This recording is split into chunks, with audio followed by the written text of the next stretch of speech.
I want to start by introducing Barter. Barter reviewed the culture of Daytron communication.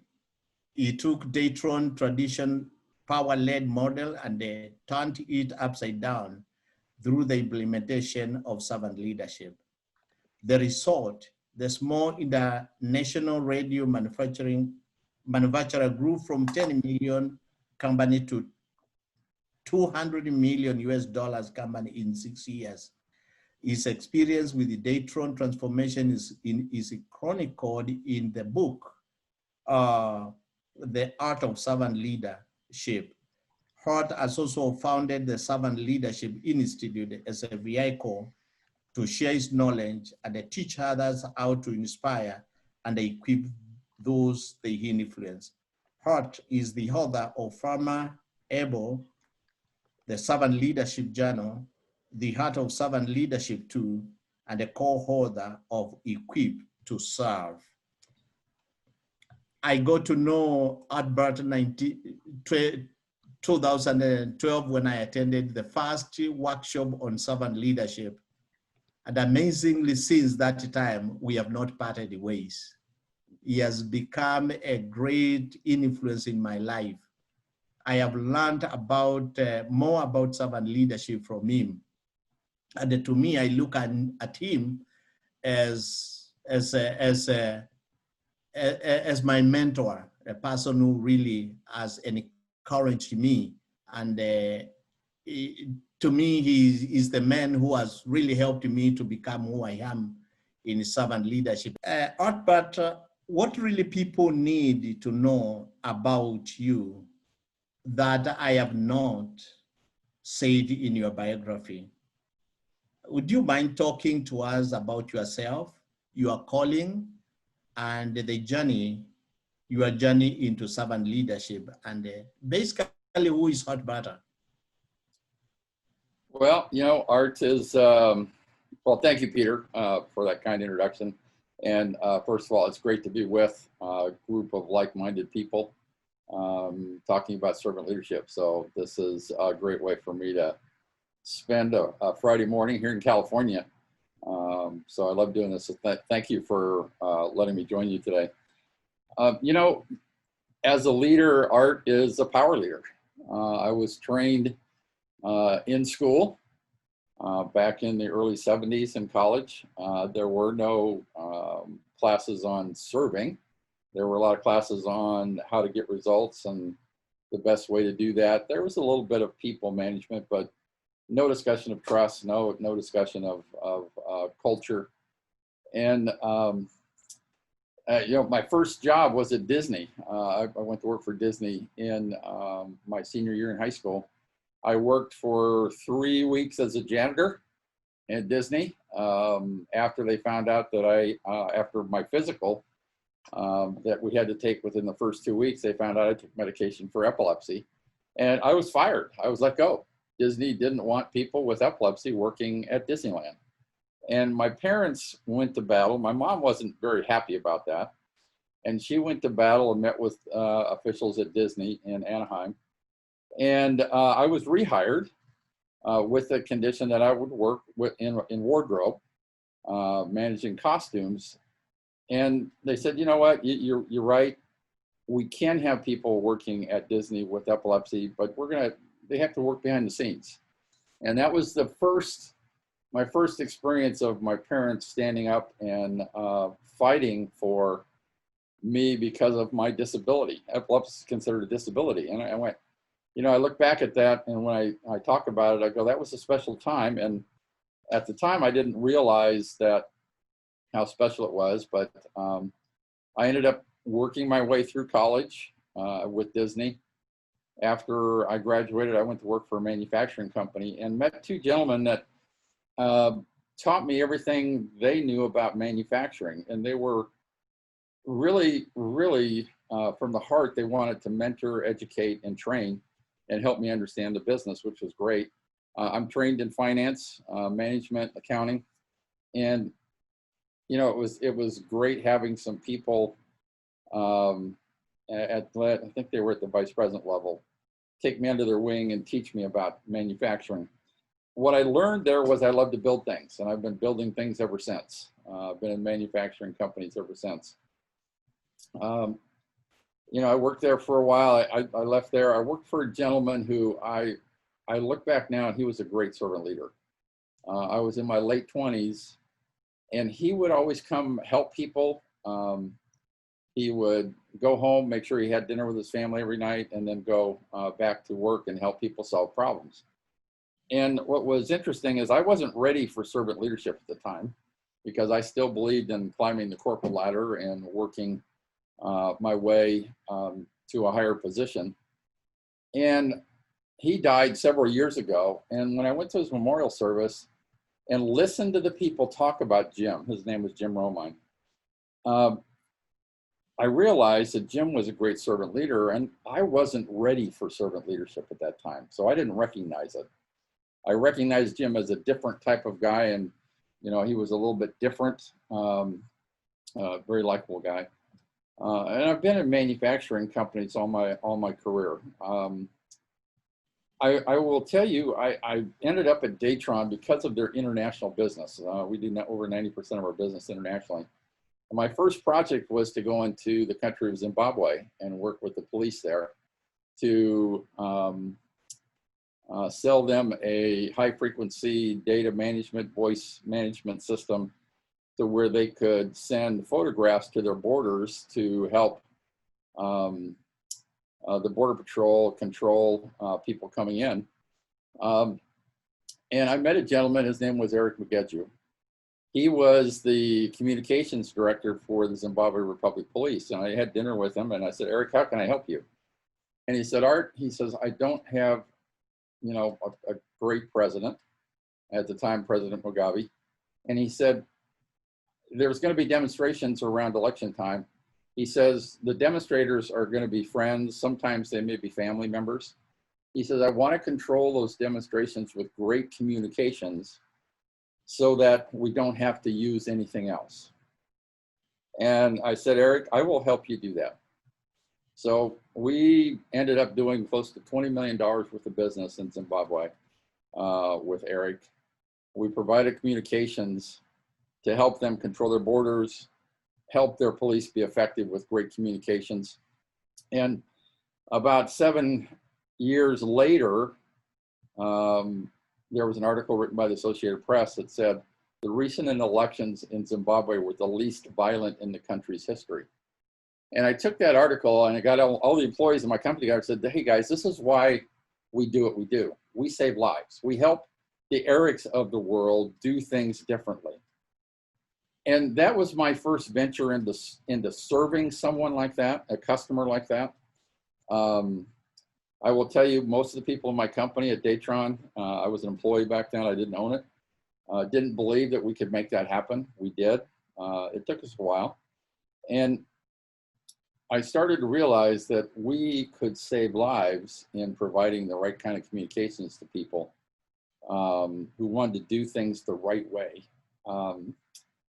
And so I started doing things like that and helping customers.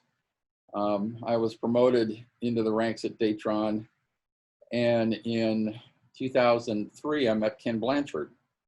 He was invited to my church to speak. I met him at the back door. We had a group of men that prayed him up before he got on stage. And I had never met him personally, read a lot of his books. And he talked that night about leading like Jesus. And he challenged us and he challenged me to, if we really believe what we believe, then you really don't have an option to be any other type of leader than a servant leader.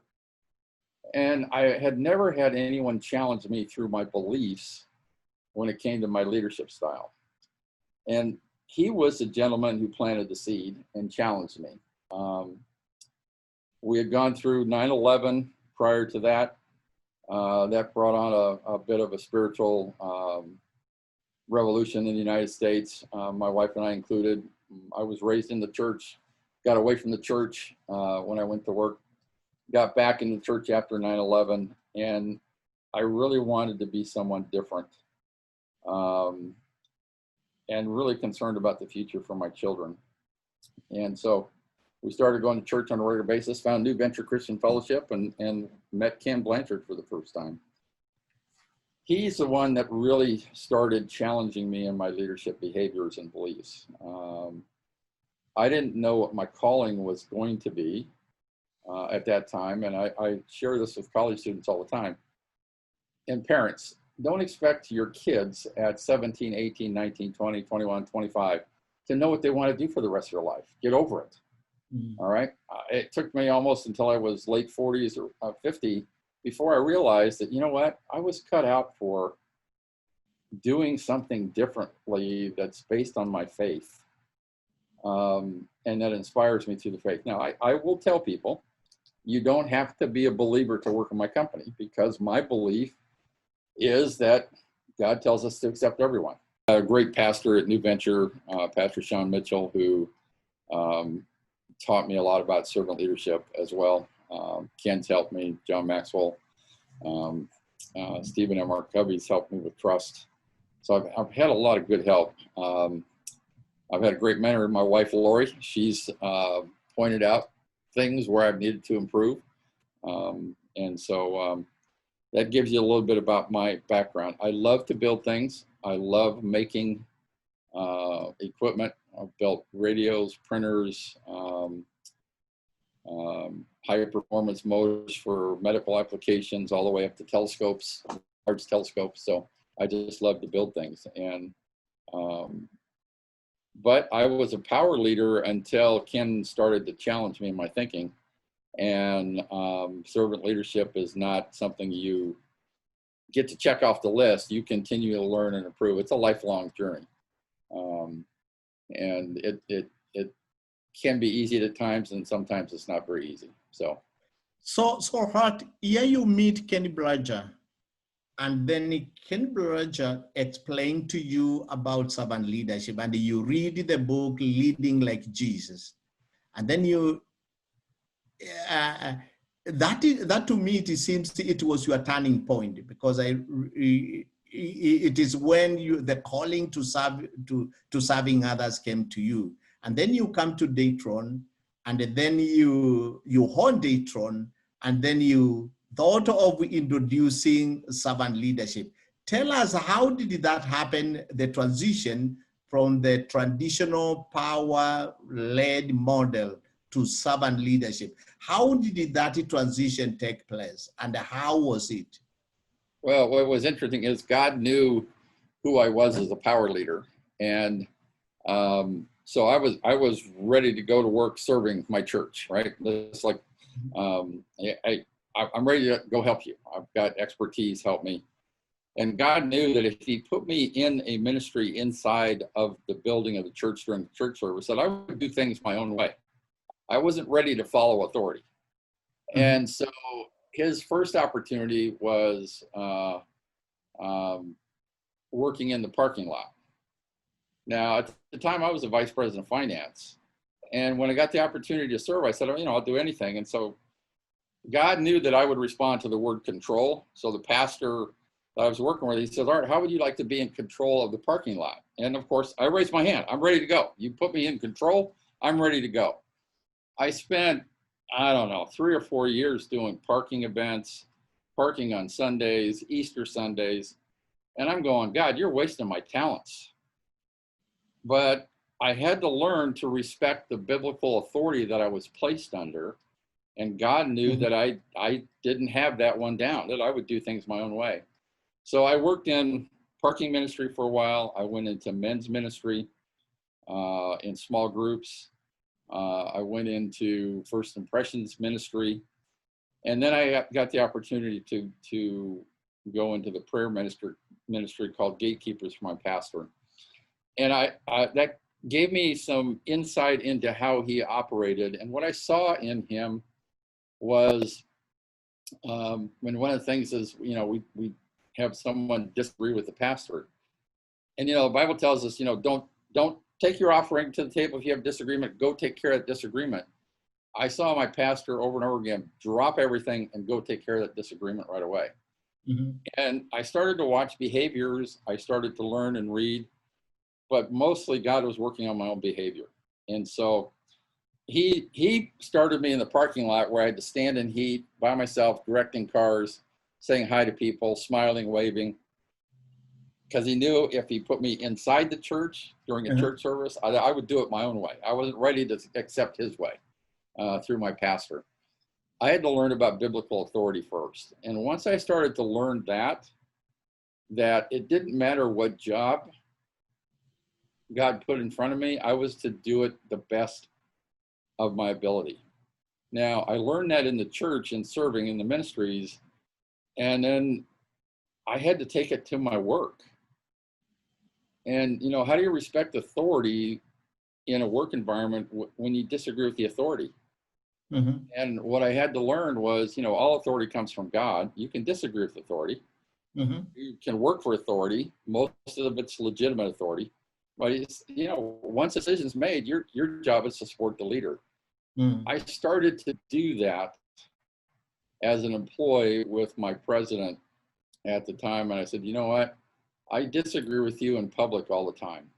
I've learned that I need to respect your authority. I made him a promise one day in a private meeting. I said, listen, John, I will give you feedback. I will give you input, but you have the responsibility to make the decision. You make the decision. And once you do, I will support it 110%.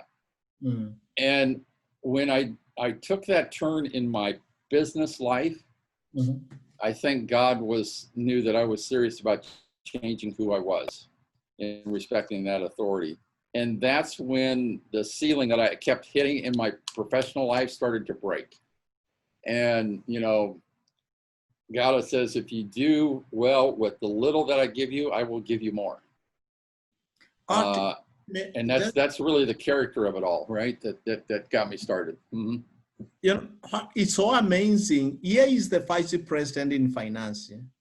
You go to a church, and obviously in the power model, you would have been given a big position in the church.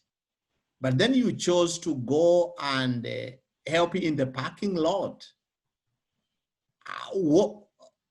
How did you feel when you were just showing people where to park and greeting them? And here is a very senior guy in an organization, and then you take that humble position. How did it feel with you? Lousy. I mean, God, you're wasting my talents. Uh-huh. I mean, I can do great financial things. I can help out the church. And I remember I volunteered to help out with the building project. And I talked to one of the pastors, Pastor Andre, and he says, okay, well, that's great. You have great experience, but why don't you go pray about it? And I remember walking away from the discussion going, what do I have to pray about? I have great talents. You need great talents. Let's go to work. Mm-hmm. I didn't have the right attitude. And I had to go work in the parking lot to learn about authority. And God was going to raise me up his way, not the way that I wanted to be raised up. And, you know, in wintertime, rain in San Diego is pretty limited, but in summertime, it gets hot. Mm-hmm. And let me tell you, there were times in August where I'm standing on asphalt in the parking lot with God going, what are you doing? Why do you have me here? And when I started to use my knowledge to help put up systems and parking and traffic flow and things like that, that's when I started to get some joy out of that work that he had me doing. And, you know, we took on some pretty large events where 5,000, 6,000, 7,000 people showed up. And, you know, parking that many cars is not easy to do. And mm-hmm. you have to lead a team, but you have to do it God's way. And mm-hmm. So, yeah, there were times it didn't feel very good. And when I took it to work, I started doing tasks that the people around me said, why are you doing that? You know, you're a VP. You shouldn't be doing that. I said, well, it needs to get done. I don't have anybody to do it because we're struggling as a company right now. So I need to do this. And I'm going to do it to the best of my ability. And, you know, it's you have gifts. They're developed by God. You think you develop them. They're really not yours. And I had to learn to let him teach me through the process mm-hmm. before he could give me a Datron and the opportunity to buy a Datron and go run it a different way. Mm. If I just went to church and God gave me Datron in the first 3 months, we probably wouldn't be here because I wasn't ready for it. And God's promise is, you be good with the little bit I give you and you do well with that, I will give you more, and I will give you more. And was how my transition worked out. I had a lot of good people when I was serious about it and had to listen and learn a lot. And it really boiled down to, I need to change my behavior and my respect for the authority that God placed in my life. Yeah. Okay. But no, it doesn't feel good, Peter. It doesn't. Okay. Going to work in the parking lot as a VP? No. What are you doing, God? Yeah. No. And I think that's a big challenge for some of us, especially as people who come from a power model system of leadership, like in Africa, where the big guy is given the big position, and here you are a vice president of an organization, and then you go and become a parking lot guy. That really called for a lot of humility. And to me, I think, okay, it's actually all about the humble beginning of a person really can usher him to great things. Now let's talk about, now you come to Datron, and then you bring the company. You are not the founder of the company, you just bought it. And after you bought it, now it had its power model of leadership. And then you say, no, things should not go this way. And then you bring in servant leadership. Could you tell us some of the challenges that you faced and how that transition, how it was, what challenges you faced, and what was it readily accepted? Were there any some obstacles? Because I realized that you must have met some employees who were there. Yeah, I'm going to tell you a little story. Before I bought the company in November of 2004. And earlier in 2004, Datron was part of a large public company here in San Diego. And we were under investigation for violation of the Foreign Corrupt Practices Act. And I was one of the subjects of that investigation. And Lockheed Martin came in to buy Titan, and they looked at where Datron did business, and they just assumed that we had to be bribing people to get our business. And when that started, and they told us we were going to go under investigation, I got all the people together. I was general manager at the time. And I said, listen, we're going to tell the truth, because here's what I believe. The truth will set you free. And so we're going to stand on the truth. I want to know if there's anything going on in this company that we shouldn't be doing. I want to know about it. I know that since '97, since I came on board, we hadn't done anything to violate any laws. So we stood on the truth. And at the end of that process, what we were told was, we've gone through all your books. We've looked at every transaction you've done. We didn't find anything. And this was a partner of an accounting firm that told me this. And I said, okay, well, she said, but I want you to know this is not about Foreign Corrupt Practices Act. I said, so what's it about? And she says, well, the company that wants to buy Titan sees this as a weakness and is looking to save $3 a share on the procurement of Titan. And your company, Titan, doesn't want to give up that $3 a share, so they're protecting their value instead of giving it up. And I looked at her and I thought, you know what? Here are two big companies who are willing to throw away. We had 75 employees at the time, 75 employees and their lives, their families, for a better price for the deal. And it turned my stomach. I was sick. And I said, you know what? If I get a chance to buy Datron, I'm never going to operate my company this way. I'm never going to put people through this. Mm-hmm. It was a horrible experience. So in November, we got an opportunity to buy it. And there was a gentleman at Titan who we bought it for. I offered $6.5 million. This is how God works. I said, I'll pay $6.5 million. I don't have it, so you're going to have to finance it. He came back. He says, well, Art, we can't accept your offer. And I said, why? And he says, well, we want you to pay book value. I said, okay, well, that's way out of my range. He says, no, book value is $2.7 million. And I said, Mark, I offered you 6.5 and you want me to buy it for 2.7. I said, that's not how these negotiations are supposed to go. And I said, but book value on my books is $15 million. He says, well, we know. He says, we haven't believed in your business for the last 3 years, so we've been writing it off behind your back. Strike two on the corporate world. I'd had it. Mark was a guy who gave me an opportunity to buy the company well below book value. And before we signed the deal, he said, Art, he says, don't waste this opportunity. And I said, Mark, I'm not going to. And we started running the company based on servant leadership principles. Mm-hmm. And I believe that the CEO announces this is what we're going to be. Everybody gets in line and we all march together. And after about a year and a half of talking about servant leadership and teaching, I turned around and I probably had less than 5 of my 30 leaders walking behind me. And the rest of them just thought it was the latest fad. And that's when I said, I need to share with them what drives me, and it's my faith. Mm. And so I had a meeting where I shared my faith. I said, listen, guys, I'm not here to convert you all.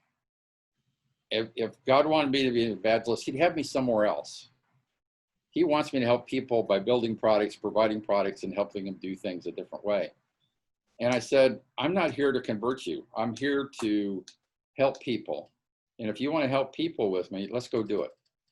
And so that's where we came up with a great vision, a purpose, and a mission. We said, hey, we want to positively impact people's lives today and in the future. And we want to do it with a company that doesn't believe in debt and is profitable. I don't want to lose money, and I don't want to borrow money. Mm-hmm. And we started that journey in 2004. In the first month of that new company, now we were about a $10 million company. The first month we booked $11 million worth of business. 11 million. Mm-hmm. A letter of credit came in that came with the company. We ended up, after our first week in business, with $5 million in the bank. I didn't need a bank. Mm-hmm. 4 months later, we got our first large order from the US government worth about 36 million. Now, I didn't do that. That's not me. Mm-hmm. That's God.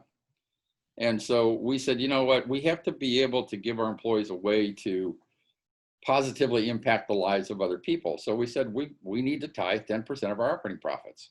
Mm-hmm. Lori and I talked about it, and we said, we're not really comfortable with that 10% going all to our church. So if we make money, we're going to put 10% into a charitable fund. Mm-hmm. 10% of the 10% is going to go to our home church. The other 90% our employees get to give away. I don't receive grant requests from outside the company. It's the heart of my employees because they're the ones that help make that happen. Mm-hmm. And so they can live the mission and purpose by giving money away to organizations that mean something to them. Now, that was our tithe in the company. And I will tell you, we give away more than just 10%. But, you know, we're here to help people. And what we like about it is I don't have any investors. I don't have any outside shareholders. I still don't have a line of credit with the bank because guess what? God finances his opportunities and ministries by his way, not by man's way. And yeah, we've had some tight times. But you know what? There's been times where we had to borrow money to make it, but we paid it back within 2 or 3 months, sometimes 4 months. Mm-hmm. Everything we do now is all done organically. Mm-hmm. I don't have a line of credit and take, so. Okay. The journey didn't start smooth because I wasn't being honest with my people about what was driving me as a person to be a different type of leader, Peter. That's the answer to your question. Yeah. Okay. Tell us, how does servant leadership impact business organizations? Well, you know, organizations don't exist without people and individuals. The relationships of those individuals within the company have a direct impact of the performance of the company and the sustainability of the company. And you know, being someone who wants to help people, develop people, and to improve people takes a lot of courage because you have to help people change. You have to have the courage to change people's hearts. People have to look at others differently. And what we found out is there's a lot of listening that has to go on. You have to build trust. You have to have a relationship with other people. You can't get great results without putting those things in place. And so you have to start with people. And so we spend a lot of time in our training programs helping people talk about who they are, where they came from, what their culture back. We're a multicultural company. Share your stories. What country did you come from? What was your family like? And most people would share. Some people say, you know what, I'm not into this stuff. And we say, okay, that's okay. It's truly up to you. But people got to know each other. And that turns into, once people know each other's story, they can now develop a relationship. They can work on trust.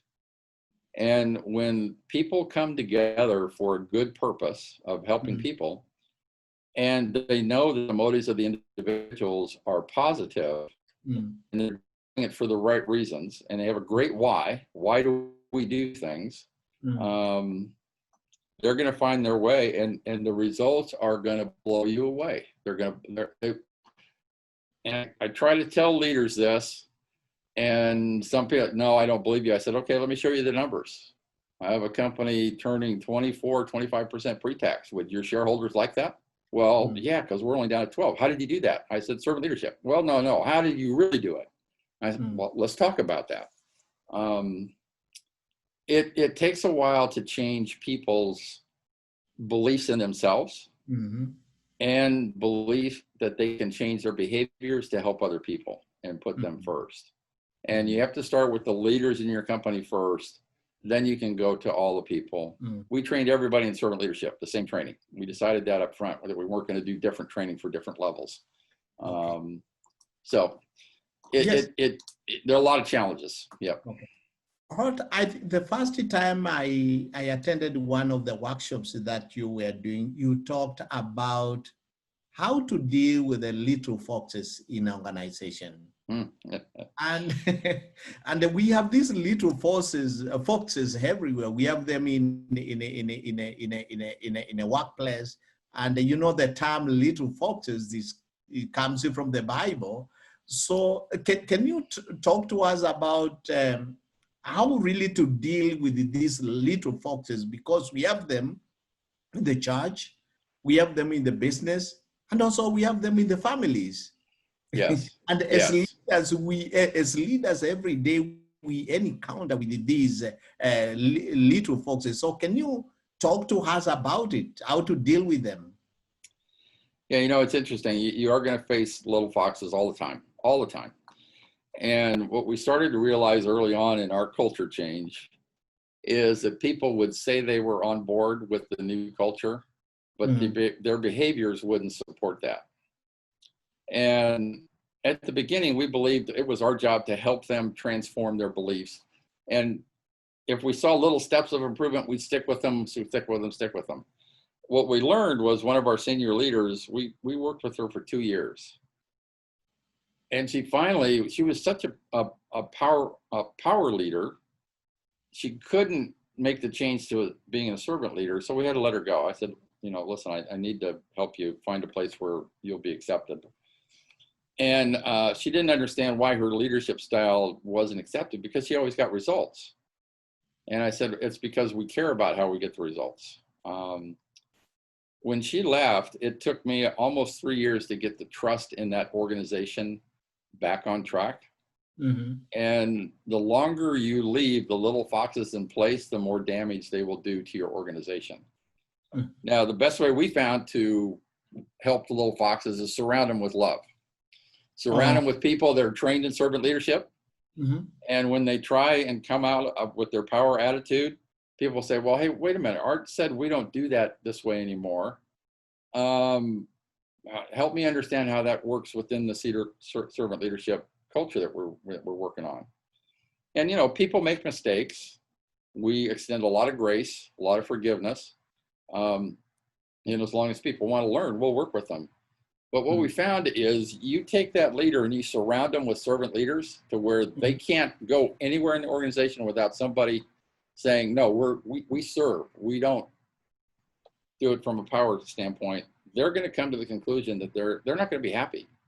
And so they're going to go find a place where they can be happy. They'll go find another home. And, you know, Ken Blanchard, I always love what he says. He says, share them with your competition. Let them go wreak havoc on your competition's organization instead of your own. So we surround them with a lot of behavior in people that support servant leadership and love. Most of the time, they're going to make the decision to leave because they don't like the environment, they don't like the culture.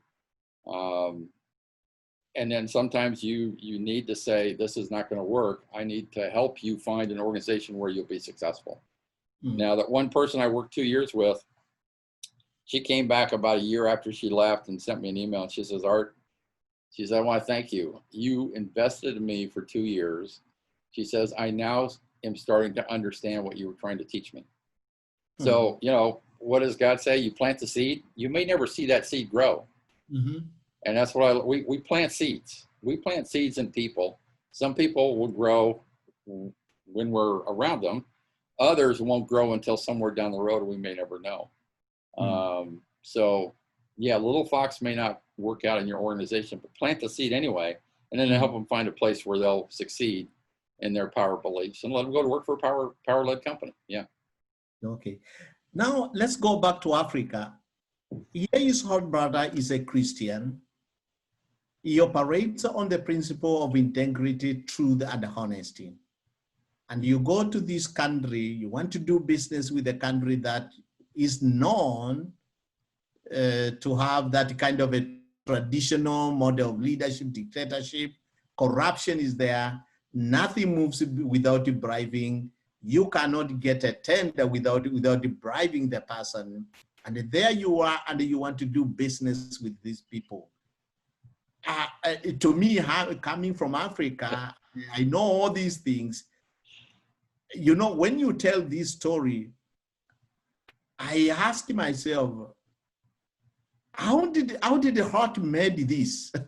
That's what I always ask myself, because it's known for you to get a big contract with the government in Africa, then you've got to pay something, you've got to bribe somebody, you've got to know somebody who is great, and then most probably you've got to know even the president of the sea, or maybe the cabinet minister. But here is Hart, he goes there, men who want to live and integrity and want to do a business, an honest business. Can you tell us some of the experiences and how did you overcome that? Sure. What I learned about doing business in Zimbabwe was you have to have patience. And, you know, having an appointment on Monday afternoon at 2 doesn't mean anything, because it's probably not going to happen until Thursday or Friday. And, you know, when you find people like Eric, he was part of the Zimbabwe Republic Police. I got to know the Minister of Home Affairs and his deputy. And what I learned, Minister of Home Affairs, they're the elected officials. The deputies are the ones that actually get the work done, right? So we focused with them. They wanted help. I worked a lot with the U.S. Embassy there, and the ambassador and some of his staff. We're an American company, so U.S., so we're going to talk with them. But we needed to provide financing, and so I met several times with the Minister of Finance in Zimbabwe, and he says, Artie, he says, I need you to go down and have my deputy sign these papers. And I said, really? I said, why don't you walk down the hallway and get him to sign them? He says, well, I can't do that. And what I found out was he had an association with a competitor of ours, something that you mentioned, right? And he said, you know, I can't direct him to do stuff. I need somebody to do it for me. I said, okay, so I'll go down. He says, I'll give you access to the building every day. You just go down. So I said, okay, I can do this. So I went down there. I said, sir, can I meet with you? He said, no, I don't have time for you. Peter, I went there every day for 2 weeks, and I sat outside his office for about an average 6 hours a day. I'd take my computer, I'd take work, I'd sit there until he would let me in his office. Now, we don't believe in bribing, that's against the law. And what I learned was I never put myself in a position with government officials in a foreign country by myself, because that's when the question gets asked. So I always had someone around me when I met with them, and that shut that conversation off. But what the deputy of finance had to understand is, I'm not going away. Well, I'm going to wait you out. I'm stubborn. I'm going to wait you out. Your people need this equipment. Your police want this equipment. We've arranged the financing for it through Exim Bank in the U.S. We're not going away. I need a signature. And so we were very, very persistent. We didn't go away. There were politics involved. Our project got held up because of the way that country treated some of the press. Politics got involved on the U.S. side. I learned a lot about politics when it comes to financing through Exim Bank. But really, it was all about patience, showing up when you got the call to go meet with people. I never said no. And sometimes I was in the country up to 6 weeks trying to get some deal, get the process going.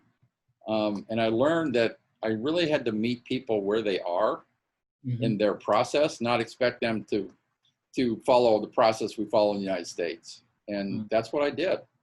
I never opened myself up to a conversation about anything other than, here's the financing deal, here's the documents, here's what we can do, here's the price. Let's talk how we get this deal done. And never put me in a position where I was asked a question that I was going to say no to. I'm not going to do that. I learned a lot in Zimbabwe. I learned a lot in doing business there. It took me about 2 years to get that project done. And at the top of the list is patience and values. You got to stick with your values, and you have to have a lot of patience. Yep. Okay. Now you're coming back to ASLEAD, that is Servant Leadership Institute. Then you came and formed this organization, and which I have been part of it, and I've seen its impact, the impact that it has made, especially in the lives of many people I get to talk to. Just the other day, I met a guy here in Spokane, Washington, and we started talking about servant leadership, and he told me that I feel so bad because this year I could not attend the servant leadership conference hosted by Hot Brother. And I asked him, have you been going? He told me that I've been going for the last 2 years, every year, but I missed this year. And I also told him, also myself, I've been going there. And the good stories he was talking about, the impact that Servant Leadership Institute has done, has made in his own life and in his organization. And I just wanted to know, what are your future plans for the future conferences, and how do you think it's gonna be? Well, it was interesting.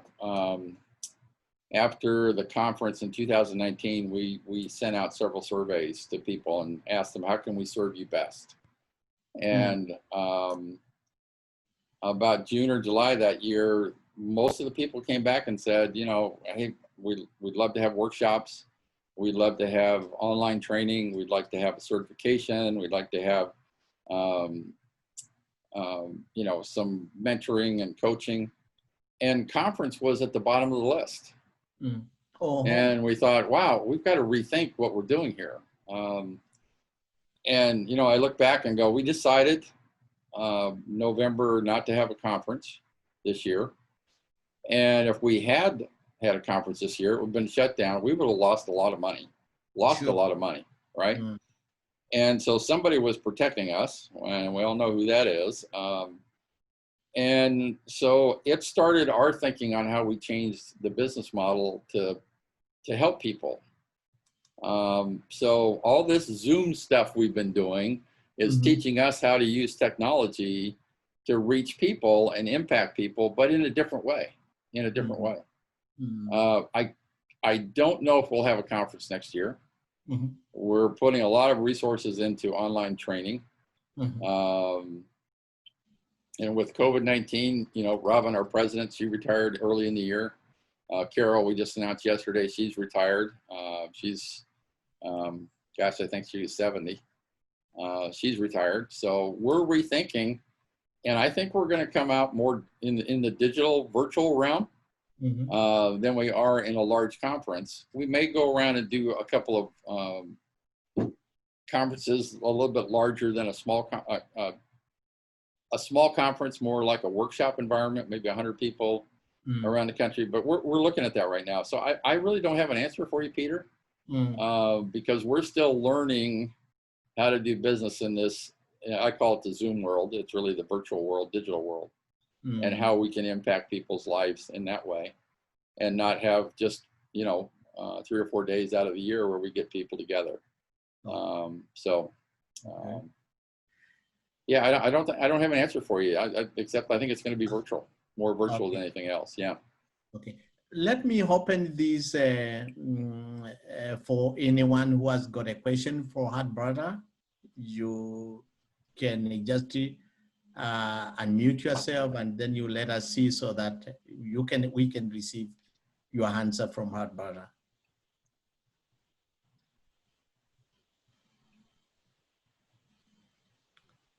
Anybody with a question? Yes, Peter, I have a question. Yes, Francis. Francis is from Uganda. Okay. Yes, Hi, Francis. And it is 10 p.m. So I can imagine you are just starting the day. Thank you very much, Barter. Thank you very much, Peter. It's been a very inspiring speech from Barter. I've just been on your website as you were speaking, so I am humbled. I don't have a question. I want to thank you for taking the time to share with us. And thank you, Peter, for bringing such a person to share with us. Thank you, Barter. Thank you. Thanks. Thank you. Yeah, thank you for your comments. I really appreciate it. Yeah, thank you. Anybody else? Hart, I really want to appreciate you because I think this conference was meant for you to speak to my people in Africa. You know, we've been all talking about. I know. Yep. And you see how God has really designed this. You talk to the same people that you come and speak to in Kenya, and it's amazing. I think how this thing has been. So just before we finish, brother, what did I ask you that I should have asked you? I probably just, I would say, to help your listeners understand, this is not a short-term fix. This is of course, it's a lifestyle for leaders. Organizations will take different timeframes to react to changing the culture. And what we discovered was Datron, when I bought it, had been around since the 70s. We bought it in 2004. And it took us 7-8 years to really change the culture before we really started changing the culture. The time frame, I would recommend you've got to look at the time frame for your organizations, and don't go find a book from one individual and say, I'm going to go implement that. Don't take a book I write, or Ken Blanchard, John Maxwell, or whoever you find your inspiration from. Don't take that to your organization and say, we're going to go do this.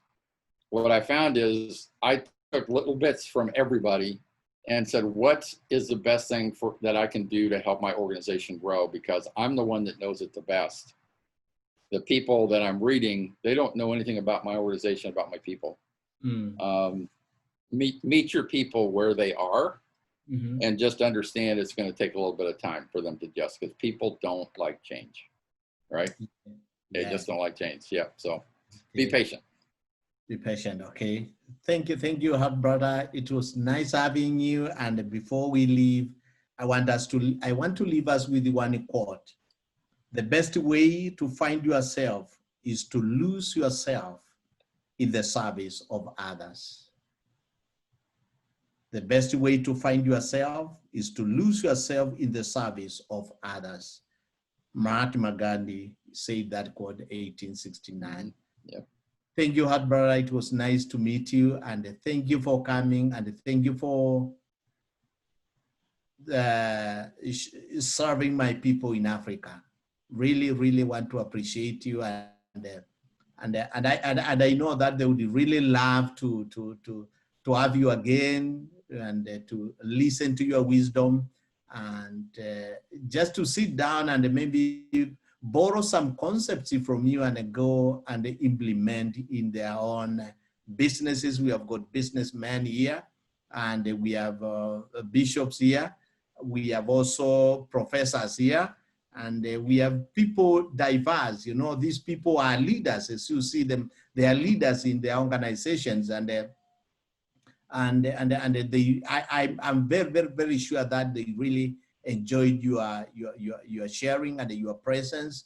And as you said, that you planted a seed in Africa. And maybe when God will open an opportunity for you to come to Africa, you'll see that seed germinate.